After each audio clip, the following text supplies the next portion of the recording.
Hey everyone, and welcome back for another deep dive. Today we're taking a close look at a book that really caught my eye. Transform Emotional Pain into Personal Power Now. Yeah, the title itself is pretty bold. It definitely makes a statement, doesn't it?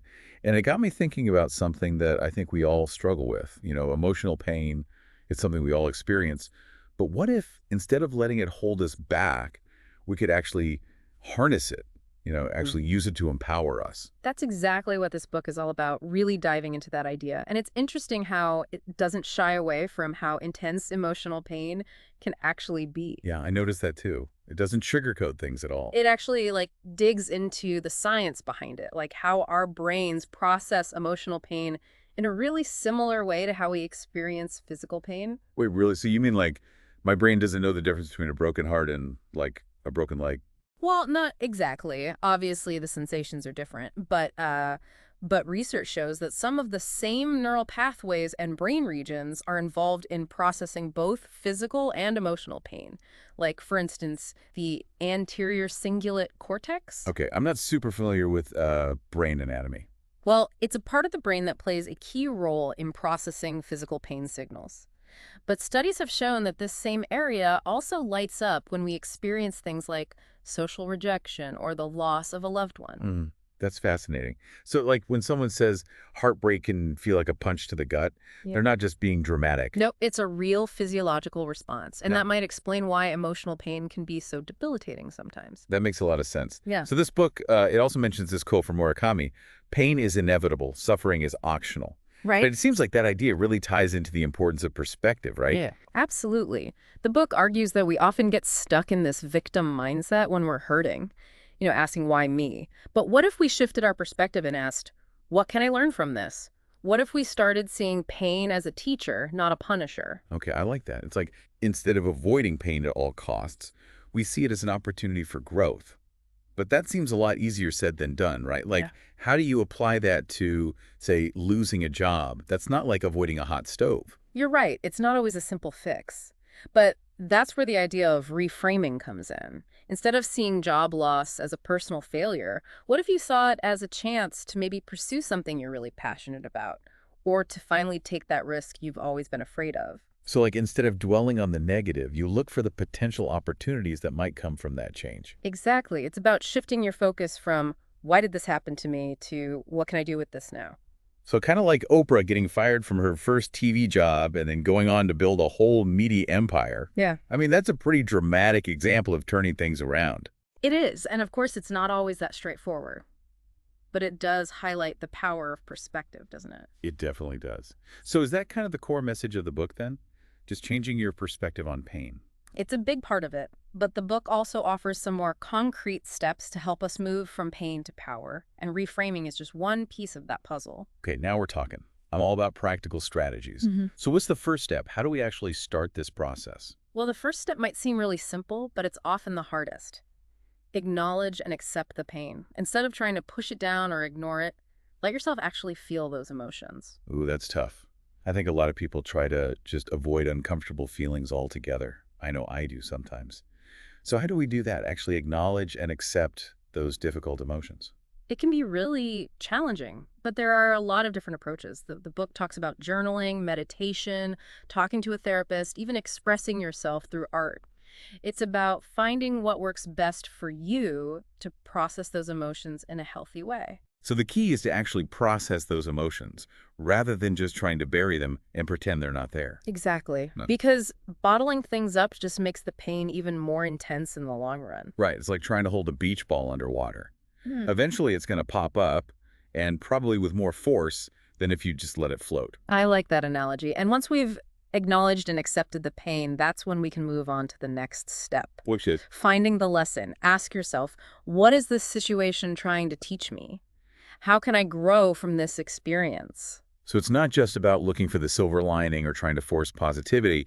It's more about actively looking for the meaning in the midst of the pain. Right. It's about asking, what can I learn from this rather than why is this happening to me? Okay, that makes sense. So we acknowledge the pain, we find the lesson. Yeah. What's next? Is that where we start looking for that silver lining? You're close. The next step is about rewriting your narrative. It's about challenging those negative thoughts that often come with pain and replacing them with more empowering ones. So instead of thinking I'm a failure after losing that job, I might say something like, this is an opportunity for me to find a career that truly aligns with my values. Exactly. It's about shifting from a victim mentality to what's called a growth mindset. A growth mindset. I like that. So it's about choosing to focus on your potential and your resilience rather than letting the pain define you. You got it. Okay, really starting to see how these steps all connect and build on each other. Acknowledge, learn, reframe. What's next? What do we do with all this newfound wisdom and perspective? Well, that's when we put into action. That's step 4, taking inspired action, using the energy of your emotions, even the difficult ones, as fuel to move forward. So if, say, the pain came from a rejection, I might use that energy to improve my skills or try again with a new approach. Exactly. It's about transforming that negative energy into positive momentum. I love that. And is there a fifth step? There is, and it's super important. Yeah. Step 5 is about cultivating self-compassion, being kind to yourself throughout this whole process. Oh, that's so crucial. It's so easy to get caught up in self-criticism, especially when we're going through tough times. So how do we practice self-compassion when we're hurting? Well, the book suggests a few things. It starts with acknowledging your struggles without judging yourself. It's about treating yourself with the same kindness and understanding you would offer a friend going through a similar situation. That's such a good point. Mhm. We're often way harder on ourselves than we would ever be on anyone else. Right. It's Yeah, like we expect ourselves to be perfect and to just bounce back from setbacks immediately, which is just not realistic. not at all. So self-compassion is about recognizing that we're human, we make mistakes, we experience pain, and that's okay. Exactly. And that's something we'll dive into more in the next part of our deep dive. Sounds good. I'm really interested to hear more about that. We'll be back after a short break to explore the power of turning pain into purpose. Okay, so we're back and ready to dive into this idea of turning pain into purpose. It sounds almost like, alchemy or something, like turning lead into gold, transmuting something negative into something powerful and positive. Is that what this book is getting at? That's a great analogy. It really is about transformation. And the book highlights so many inspiring examples of people who have done just that, channeled their struggles into a driving force for good. Okay, so we're not just talking about like positive thinking here. We're talking about actual tangible change. Right. These are people whose pain became the catalyst for some pretty incredible achievements and contributions to the world. I can see that. But does it always have to be like these huge dramatic stories? Oh, Does it take some extraordinary hardship to, unlock this pain to purpose transformation? not at all. The book uses well-known figures to illustrate the concept, but the principle applies to everyone, really. Everyone's pain has the potential to be transformed. Okay, so whose story really stood out to you? Who really exemplifies this idea of turning pain into purpose? Well, the story of J.K. Rowling is pretty remarkable, right? Yeah, I mean, everyone knows Harry Potter. But before Harry Potter became the global phenomenon it is today, she faced years and years of rejection from publishers. Wow, I can't even imagine. Just all that rejection. It makes you wonder how many people would have just given up, right? I mean, imagine the self-doubt, the frustration. Yeah, I'd probably be ready to throw in the towel after, like, the third rejection. But Rowling persevered. She kept going. And in a way, you could say that her pain, that experience of rejection, actually fueled her determination to succeed. It's like that saying, rejection is just redirection. Right. It's a powerful reminder that even when we're facing those setbacks and disappointments, we still have a choice. We can choose to keep going, to keep believing in ourselves and our vision. Okay, that's pretty inspiring. But it's still J.K. Rowling, right? Mhm. Like, world-famous author. What about someone who, maybe faced more internal, personal struggles? Well, in that case, you have someone like Tony Robbins. He had a really, really difficult childhood. I know a little bit about his story. I think I saw a documentary about him once. Yeah, so he had to overcome a lot of illness, a lot of poverty. But instead of letting those experiences define him, he used them as a foundation for his work as a motivational speaker, helping others overcome their own challenges and transform their lives. That's a pretty amazing shift, Yeah. from personal pain to actually empowering others. It's like taking something that could have broken him and using it to help heal others. Exactly. And his story shows that even really profound pain doesn't have to define us. It can be a source of strength, a source of empathy, and a driving force for positive change in the world. Those are both pretty incredible examples. Yeah. But are there any examples of people using their pain to create change on an even larger, more societal scale. Absolutely. Look at Nelson Mandela. He spent 27 years in prison for his activism against apartheid in South Africa. But he emerged from that experience not filled with bitterness and anger, but with this incredible vision for a more just and equitable society. Wow, 27 years. That's almost unimaginable. And when he was finally released, he actually helped lead the movement that ultimately dismantled apartheid and changed the course of history. That's truly remarkable. It's like proof that even the most unimaginable pain can be a catalyst for incredible change. And that's something the book emphasizes over and over again. It's not just about these extraordinary individuals. Every single person has a story, and within every story lies the potential to turn pain into purpose. So you're saying that even our own personal struggles, the things that we might think are small or insignificant, can actually have a ripple effect. Think about it.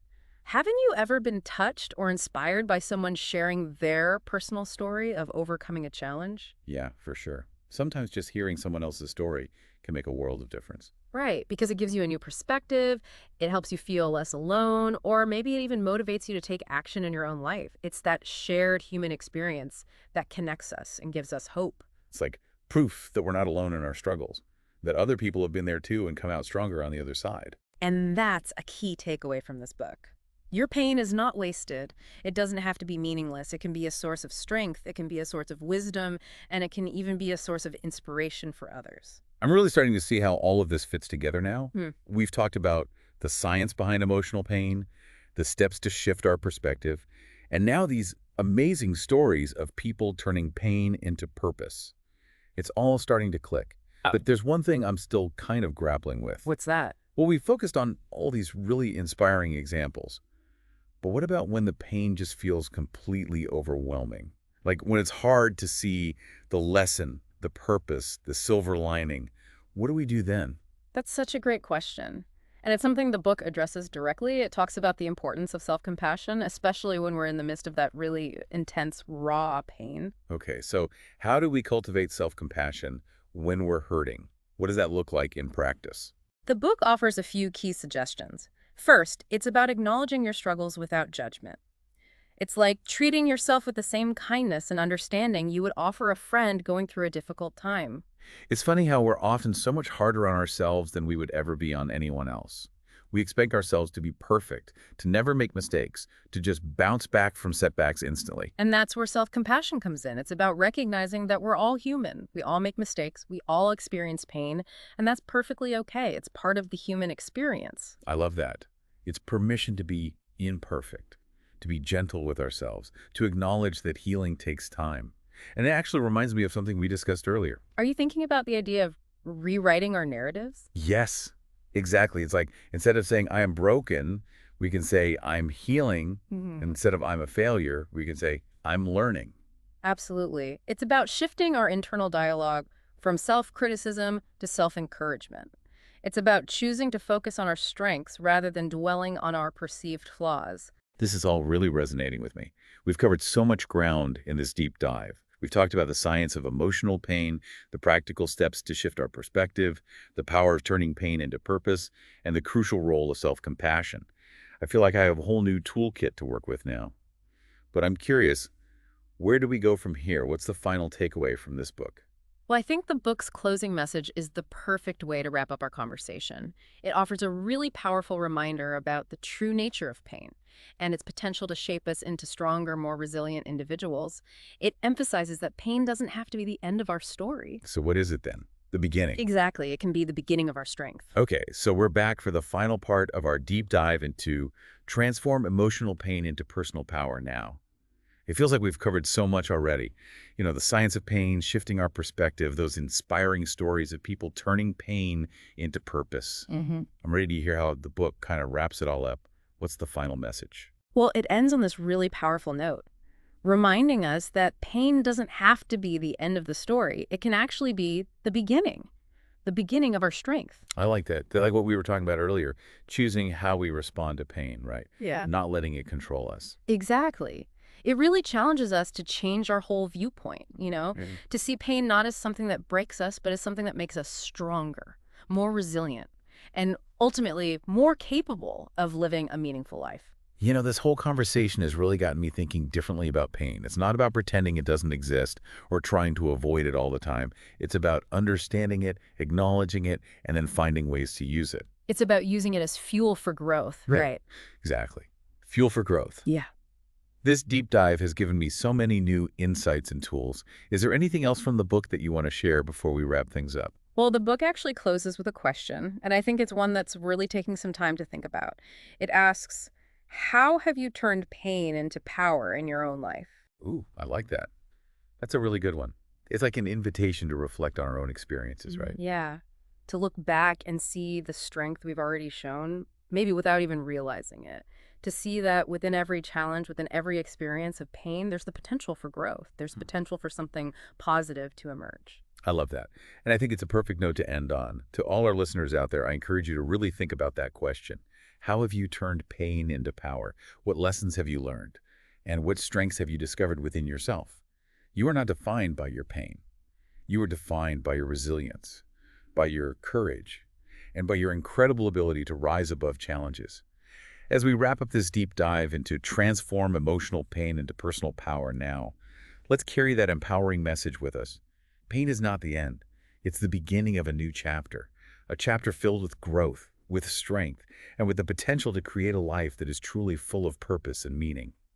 Thanks for joining us for another deep dive.